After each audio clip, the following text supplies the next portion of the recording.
welcome to the showcase.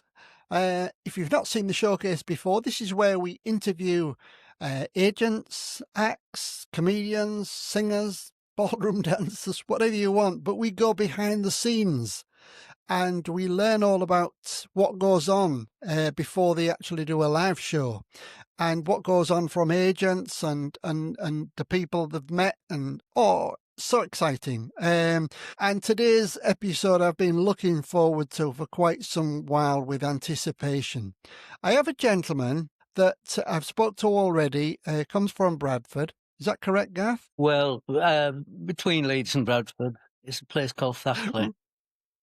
Okay, I'd like to introduce Garth Cawood. Hello, Garth. Hi, Sean. Finally. Now, Garth. Yeah, finally, Garth, after all the technical flip-flap.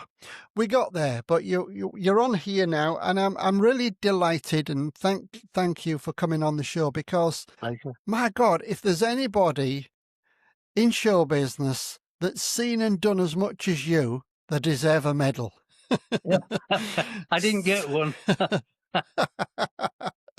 You never know. After people might see this, you might get one, Garth. Now, Yeah, might not Garth, as well. Might get shot. you're a man of my.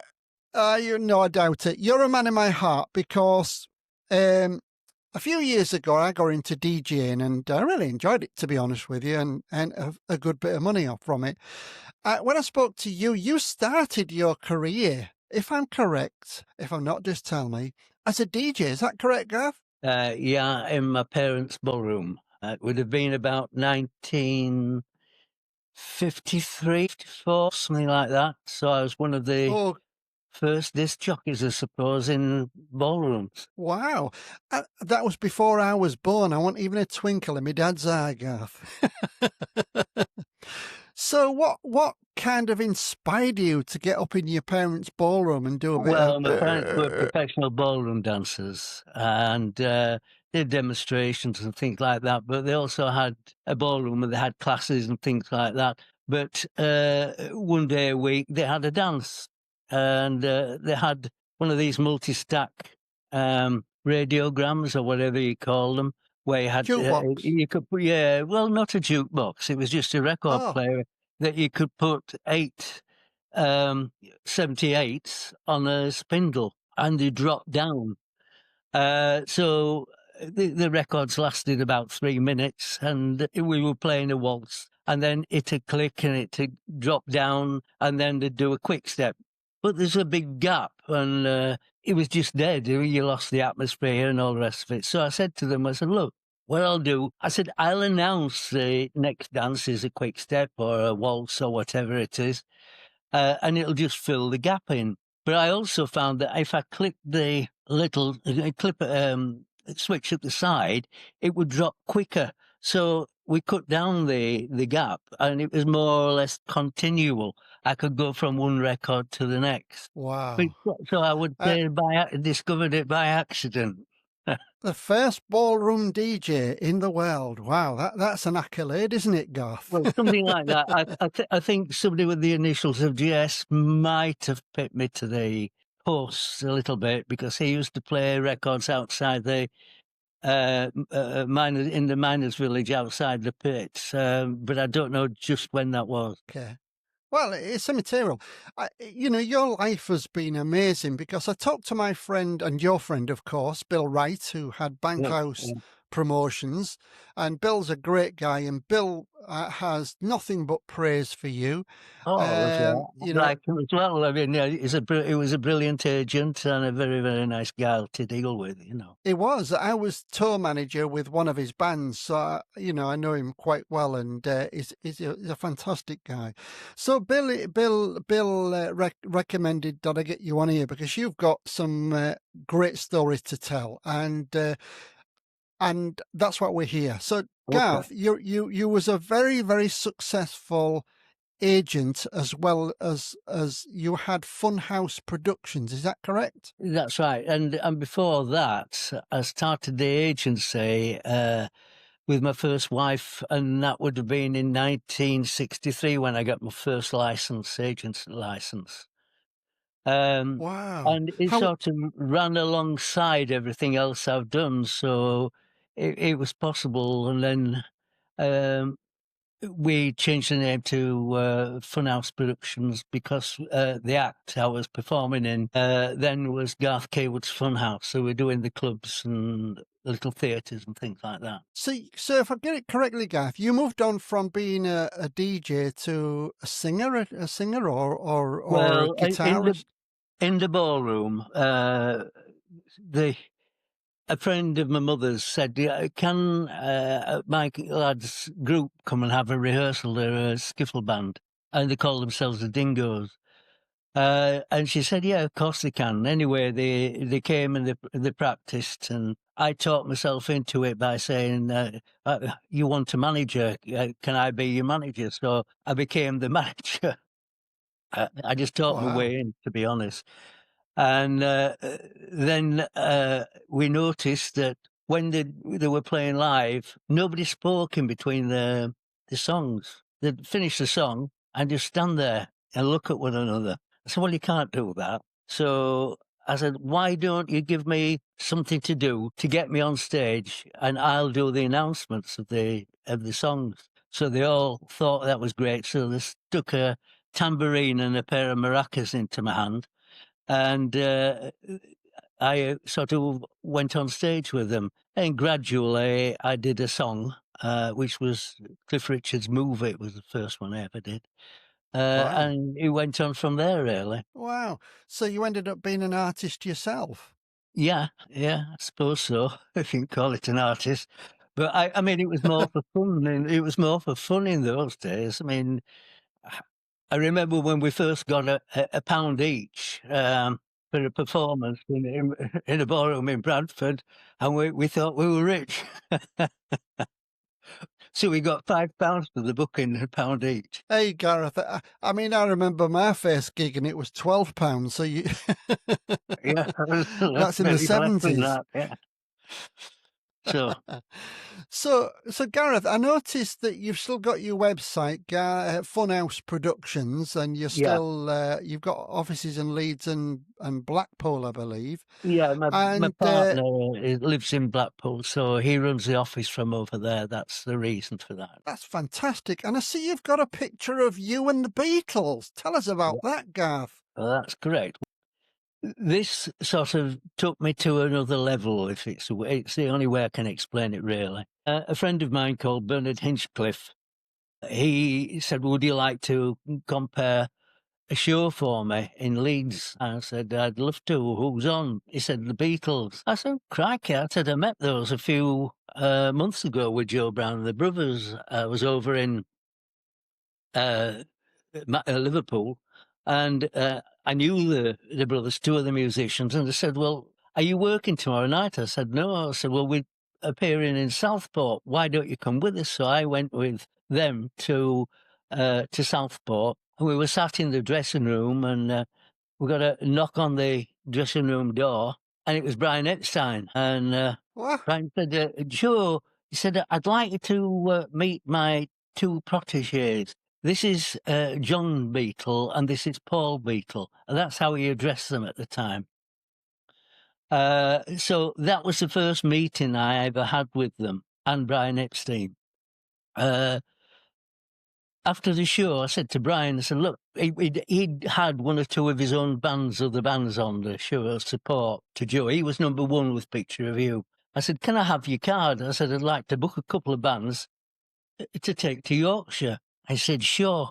And he gave me his NEMS Enterprises business card and wrote on the back, the Beatles, £30, Jerry and the Pacemakers, £16, Billy J. Kramer and the Coasters, as it was then, £18, and the Big Three, £11. Well, I knew the Big Three and I thought they were a fabulous band. So I thought I'll start off on the lower figure. So I booked the Big Three for 3 consecutive nights in 3 different ballrooms, and they travelled back to Liverpool each night as well, because there was no motorways then, of course. So that's how that started. And then Bernard, I must have been successful because he asked me to do some more shows, which included the Rolling Stones. I finished up doing about 8 concerts with the Rolling Stones. So you've worked with the And Rolling Stones as well?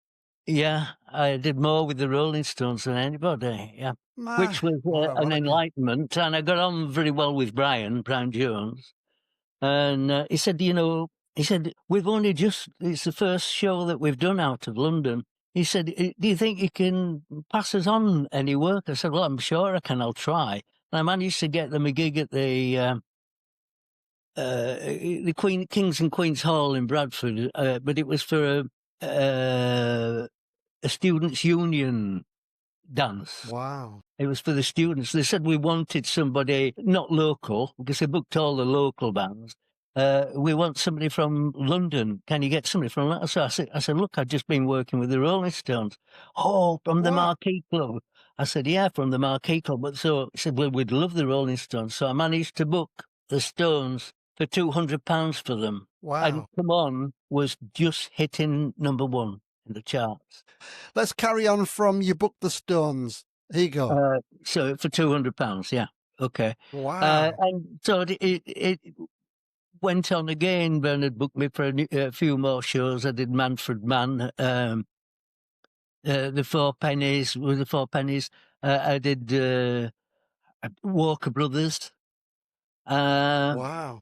Searchers, and I did probably everybody. I nearly worked with everybody apart from Cliff Richard. Oh, that's a And shame. I'd love to have done it, worked with Cliff, and I did get a booking, and the little tour was cancelled, so it never happened. Oh, good old Cliff. He's still going strong, isn't he? He's doing Still a going tour in strong. Australia.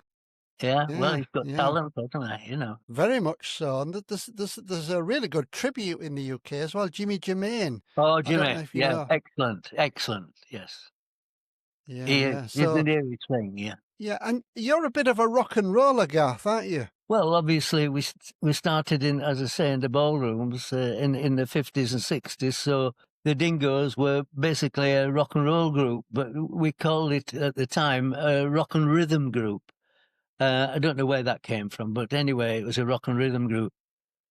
And of course, a lot of it was rock and roll, and Chuck Berry, Jerry Lee Lewis, and that type of thing. Have you met any of them? Gene Vincent was a good friend. I got to know him very well.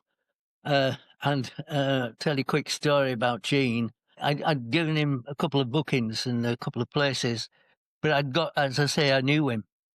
And he rang me and said, well, look, I can't do that job. It was at the Piper in Preston because my father's ill. I'm going to have to go back to the States. So I'll come back and do the job. Don't worry, because I've got another couple of jobs to do as well. I said, fine, Gene, that'll be right, but that'll be fine. Anyway, he never got back because he died whilst he was over there looking after his father. Oh, how sad. And Ah, a nice little story when I met him in the Wookey Hollow Club in Liverpool. And on the same show that night was Dustin G. I don't know if you remember Dustin G, an extremely talented entertainer and impressionist. And he said to me, he said, you know my Gene Vincent impression? He said, do you think Gene would object if I did it before he came on? I said, well, I'll ask him because he could be a bit funny. So I said to Gene, I said, look, my friend Dustin G, does this impression of you. I said, it's a very complimentary impression. I said, it's not a Mickey take or anything like that. Would you object if he did it during his show? He said, if you say he's all right with it, I'll accept that. Anyway, Dustin G went on and he did the Gene Vincent, brought the house down with it. And Gene said, yeah, that was good, man. wow. Amazing. Amazing. So Gene Vincent was a good friend of yours. Yeah, we knew we got to know one another very Yeah. well.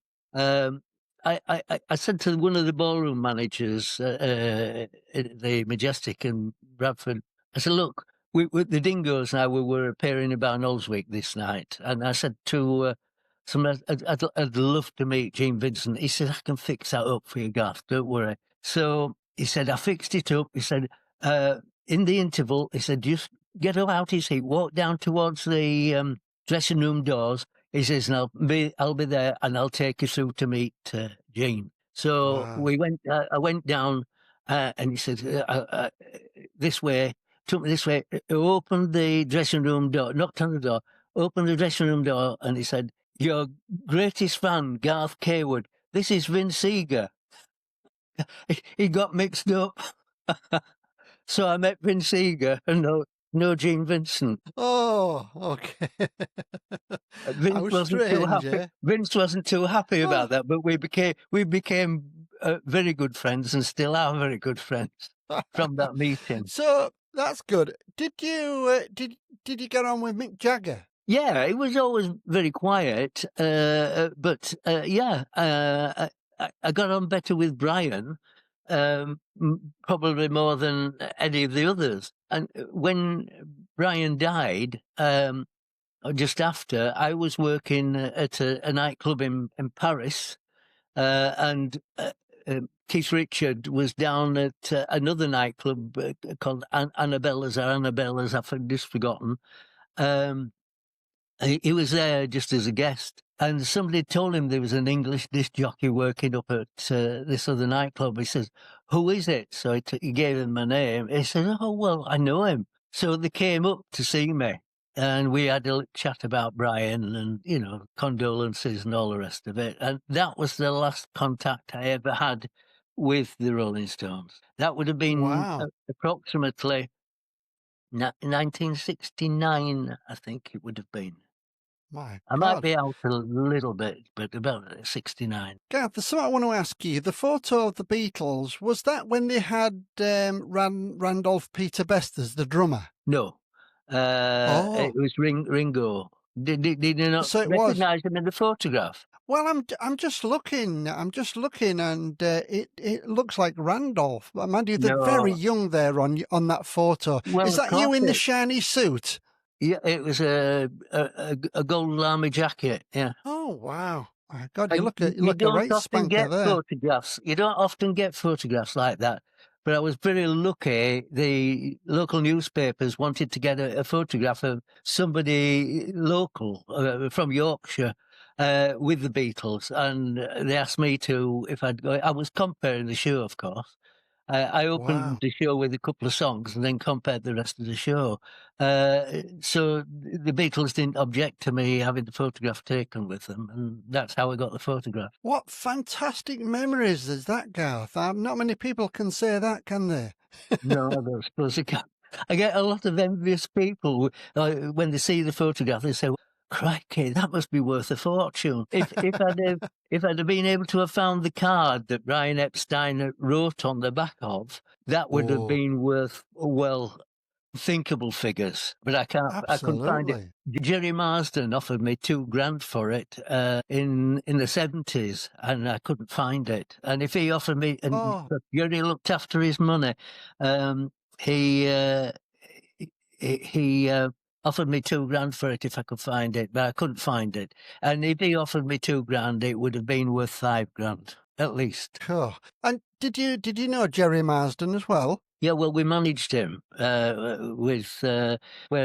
we opened an agency, combination of agents, myself, Derek Franks, Owen Hammond, well-known agent, and a guy called Keith Mills who had Keithley Variety Club. And we opened Wow. Bradford Theatrical Organisation, and we had management on Jerry and the Pacemakers, Wayne Fontana and the Mindbenders, Dave Berry and the Cruisers, Jess Conrad, Diana Dawes. So it wasn't a bad Oh, stable. my God, she was a right actor, Diana Dawes, wasn't Yeah, she? fabulous. Fantastic. And the character. We didn't manage a business as far as acting and films were concerned. We just looked after as far as cabaret appearances were and personal appearances. But she was a lovely girl, a lovely woman, I should say.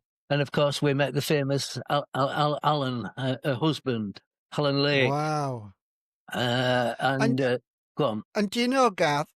In commendation to her, every picture or video you see, she's smiling. Never a dull moment. Yeah. No, no. Nice woman. Fantastic. Yeah. Talented. Yeah. A very talented actor. I used to love watching, the comedy series. What's it on? What they call them? Queenie's Carry On Castle. films. Yeah, and Queenie's Yeah. Castle, of course. Yeah. Oh, yeah. Queen's Cast. Fantastic. Absolutely great. Now, you moved on to join the Elderberries. Is that correct? Yeah, when the Dingoes wrapped up, and I'd finished the cabaret tours with the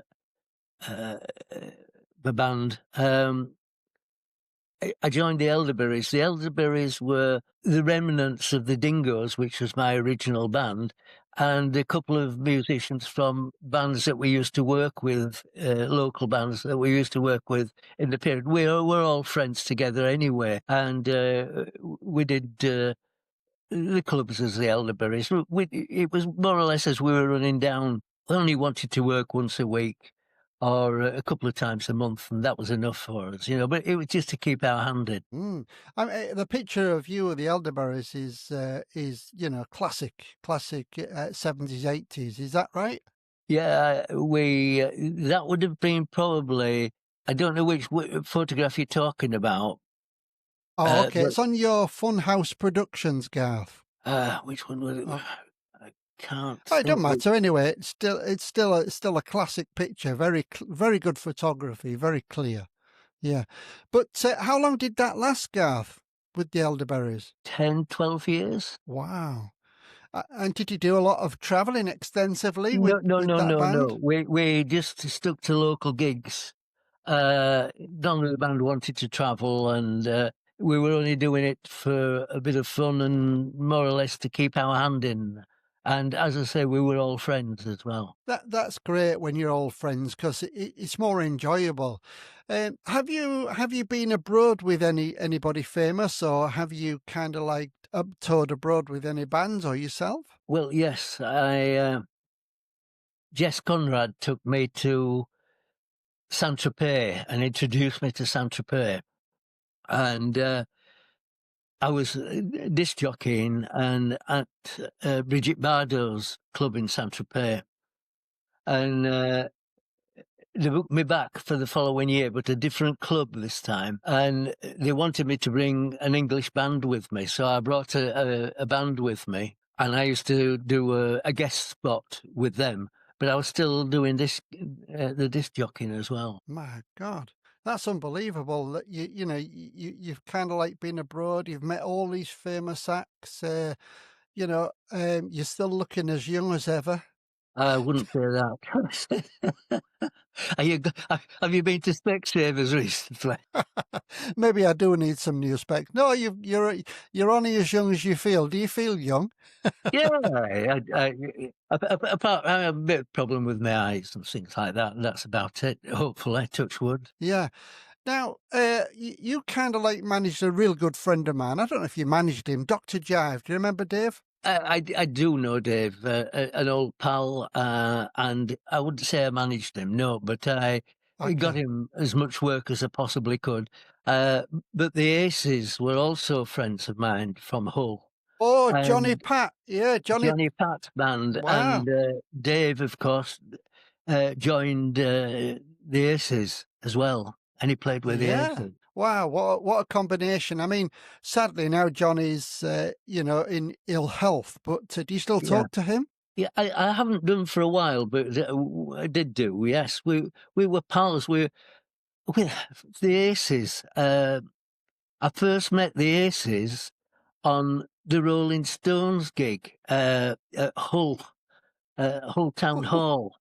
And I've known them ever since then. But of course, they've changed the personnel from time to time as well. And I didn't really know that I knew them, if you understand. When I met them later on, I didn't realise it was the same Aces. Ah, okay, yeah. I mean, there was, top of the bill was the Aces. Oh, very good. Excellent band, excellent musicians. They've always been excellent musicians in every form that I've seen them, and have always been excellent musicians. Johnny Pat had a shop in Hull called Johnny Pat's Place. Before that, he worked for an organ shop and they sold acoustic guitars. And I bought my first guitar from Johnny Pat. And I remember him playing it in the shop and I thought, I want to be like him. Yeah. So It he was cool, was inspired me, John, yeah. did John. Yeah, yeah. Cool as a cucumber. Yeah, yeah. Of course, Yeah, and Kilvington works in an organ shop in Hull. I mean, he has his own shop. Yeah, a terrific keyboard player, Al. He's an absolute knockout. Well, he was first of all, I met them when it was Al Kilvington and the Fireballs or something like that. And I got them a lot of work. And then he said, I'm going to join up with, I'm going to pack the Fireballs up if I've got to use the right name there. He said, I'm going to pack them up. I'm going to join the Aces. I said, the Aces, that rings a bell. He said, oh, the Hull's top band. Anyway, I joined them. And of course, he was absolutely brilliant. They fitted like a hand in a glove, you know. I mean, they were perfect. And I used them an awful lot and I worked with them an awful lot. And we all became friends. And even talking about with Johnny Pat, we didn't realise that we'd met on the Rolling Stones show. Crikey. My God, what I'll tell you a little story, a quick story if we've time about the Rolling Stones when we did that show in Hull. And I don't know if you know the theatre, the town hall or whatever it is, the civic hall.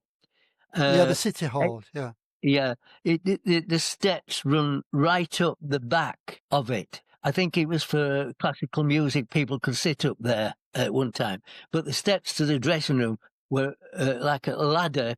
It wasn't a ladder, but there were steps all the way up into the gods, and the dressing room was up there. So the Rolling Stones stood on the stage and said, I won't say exactly what they said, but how the heck are we going to get onto the stage? There's no wings. There's nowhere to stand. There's nowhere to get changed. And the dressing room's up these steps. So I said to him, look, the only way you can do this properly, I said, is I'll introduce you all one at a time. Because they all couldn't come down those steps. Only one person could go up them. It was a steep, narrow. Jagger said, well, how are you going to do that? I said, we'll get Charlie on first. And he plays a drum riff, and then I'll introduce each one of you one at a time, finishing up with you, the lead singer, Mick Jagger, ladies and gentlemen, the Rolling Stones. And they were all there on stage. Wow. Because there were no curtains either. Oh, dear me. What year were that, Garth? Can you remember? They keep telling me. Remembering these days, it must have been... in the 60s, probably 65, 66. I have the flyer. Right. And in fact, if you look on my website, not my website, the Facebook page, there's a poster there from that show. Oh, okay, I'll find that and put it on here, But it doesn't say, the Aces weren't advertised. They were called something else. And I said to them, so I said, so why did you have this name change?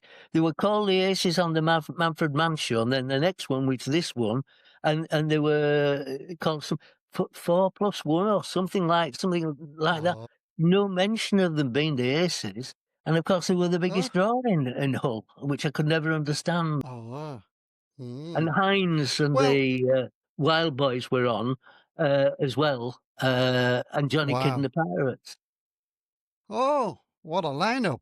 Well, you know, Al Kilvington's got his own shop now. We call it Goff and Davies. He's really successful, and he's got the two pianos as well. He takes that on the road. The show, the theatres, yeah. I've not seen the show. He sent me tapes and everything of it. Yeah.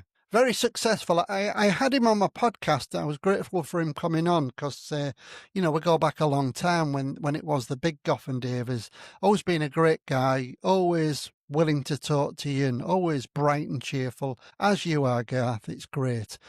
I want to ask you about an act that you had on your rock and roll page, Funhouse. Faking Stevens. What happened to him? Right. Faking Stevens. They're still going. I mean, they live down in the south of England, and they're still doing. Right.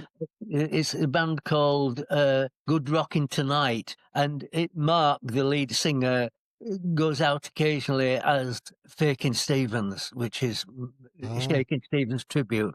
But X is Right. an excellent 60s singer and rock and roll singer, and the band is very, very good. Probably the top non-name rock and roll band in the country, I think, anyway, or one of them. Wow. Wow. Garth, you sent me a very short clip of you with a glove on doing your rock and roll bit. Let's put that on now. Just 1 second. Now.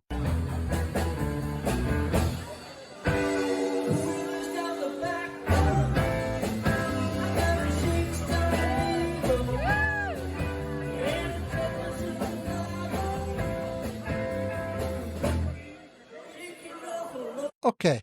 How long ago was that, Garth? It was earlier this year, January. Wow. It was at a friend of mine's wake. He was a big follower he was a big music fan, and he used to follow us to different gigs, from the rock and roll reunion shows we used to put on, to the Elderberries and Dingoes and things like that. And the favourite number was Shaking All Over. Well, it was one of my favourite numbers because I knew Johnny Kidd very well and did a lot of work with him. And I used to do it as a bit of a tribute to him. And they wanted me to do that for the wake, which wasn't really appropriate. But it was a nice afternoon. I must admit, you know, just from that short clip, you've still got it, Garth. You've still got it. If you don't mind me asking you, I'm not too sure what's about your the age voice now, anymore. Garth? Pardon? What's your age now? I keep that as a secret. Right. Okay. I'm 58 and a half. Okay, you're younger than me. Then I'm 66. But do you know what? You've got that. I'm in my. You're doing bloody well, Garth. I mean, let's be honest. You know, if you're over 65 nowadays and you can smile and tell stories like you can, Garth, and remember most of it, you're actually doing very well. And to do that show where you did that Shakin' Stevens, what people have just seen, fantastic. No, you've still got it. I mean, you was just like a natural. Oh, with the microphone stands. Yeah, mic in the air. I had lots of practice with that.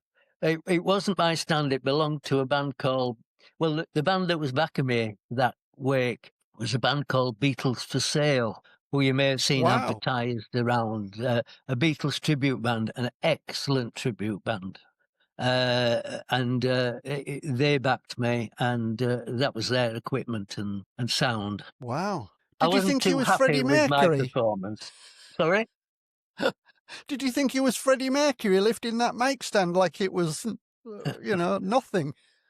Well, it was a light one, Sean.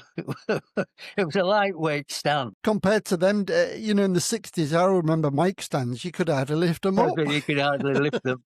But I did do. Even in those days, I used to have it over my head. With the big iron weight in the bottom, yeah. My God, yeah. It's couldn't cracking, get a microphone really like that, a microphone stand like that in those days. No. They certainly didn't fall over. Hey, Garth, you know, on closing comments, who do you think you remember the most from your past?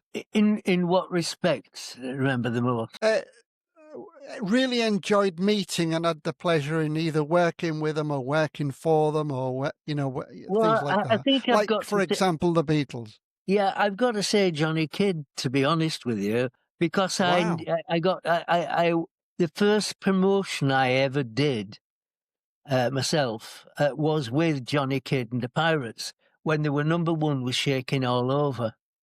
And they did it for 100 quid for me. But of course, 100 quid in those days was a lot of money. And I think I lost 5 bob on the door. I can't quite remember. I put the Dingoes on, Johnny Kidd top of the bill, a jazz band, because that was the thing to do in those days. And it was great, you know. I mean, but that was my first promotion. That would have been 1960. Wow. I remember it well. I was born that year.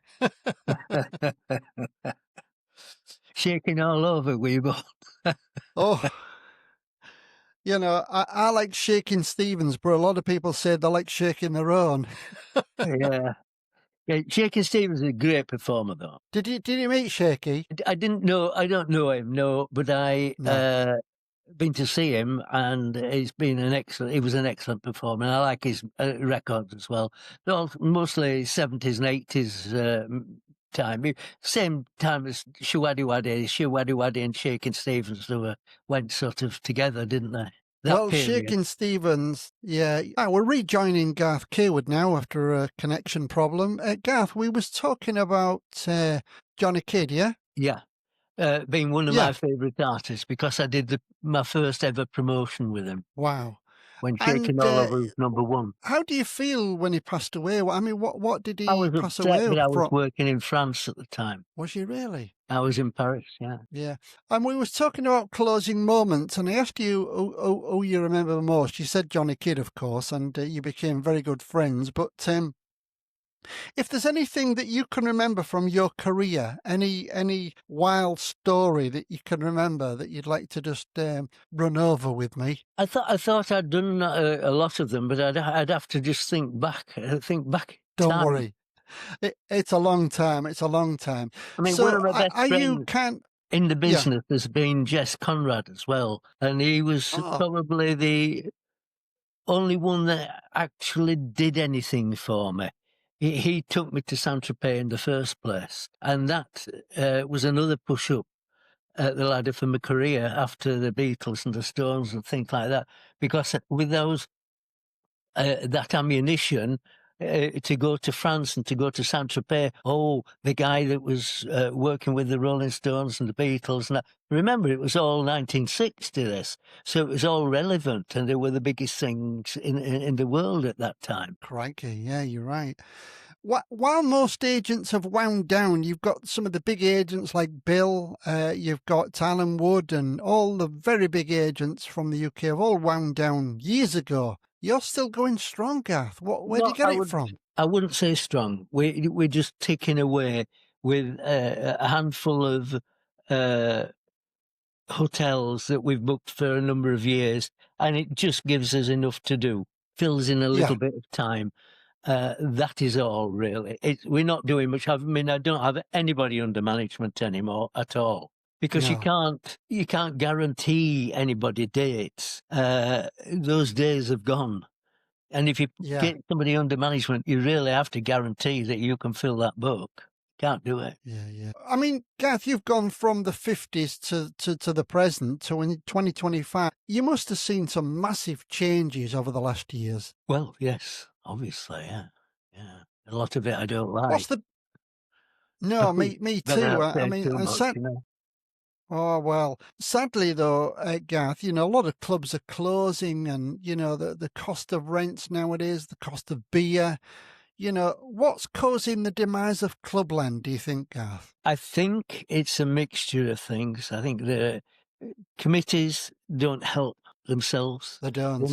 They never have done. You get the exception, of course you do. And you get that exception, you'll find that club runs quite well and still does. I mean, we've got a little club up the road where I live called Idle Working Men's Club. Idle Working Men's Club. Boom. Um, which is doing very, very well, thank you. Oh, And I don't book it. and and they still have acts on, Garth, do they? Yeah. And it's Wow. packed every Friday, Saturday, and Sunday, and busy during the week, but not to that extent, you know. I mean, when me and you was at the height of our career, you know, for me it was probably 1978. 10-day runs, you could work 7 days a Exactly. week. You know, Yeah, 10 days a week. yeah. Well, I mean, Garth Cawood's Funhouse, the band that I had for cabaret and things like that. We worked 5 or 6 nights a week. We had to block 2 nights a week off or 1 night a week to have a night off, Crazy, yeah, which is no yeah. more. But we were used to working those nights because we'd been a resident house band in the big cabaret clubs, you know, like Batley, Wakefield, and we were at the Talk of Yorkshire and Bradford, and Keighley Variety Club, and I was also at the Bar in Barnsley. There were big Wow. venues, and there were like variety clubs, but enlarged working men's clubs. No, working men's clubs, wrong word. The restaurant, and entertainment. I mean, it was a great combination. And luckily, in these type of clubs, I got the band together. I could sing a bit. I took a girl singer with me as well. The musicians were first-class musicians who could back all the acts, and I could, as well as comparing and singing myself, I could do the disc jockeying. I also stayed managed as well. Well, I Wow, that's knew awesome. I knew how to talk to bands, and I could get them on the stage. I mean, even on these big shows, with, like the Beatles and Stones and all the rest of it, it was down to me to get them on the stage a lot of the times. Really? Yeah. Crikey. What The a only one I story. struggled. The only one I struggled with was the Who. Roger Daltrey, yeah? Why? Well, they were a bit wild. Yeah. You're right They there. left the stage in a mess. Oh, I think that's a story for another time. Do you remember Paul da Vinci? Yes, I do. I've met him a few times when he was with the Rubettes. Correct. Well, I'm interviewing him. Are you?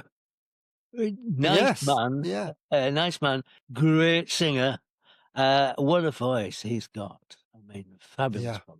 And he's doing very well. He's appearing in all these Butlins and Warner Brothers hotels, which are absolutely superb. And he's doing a bomb. He's going back time and time again. Yeah.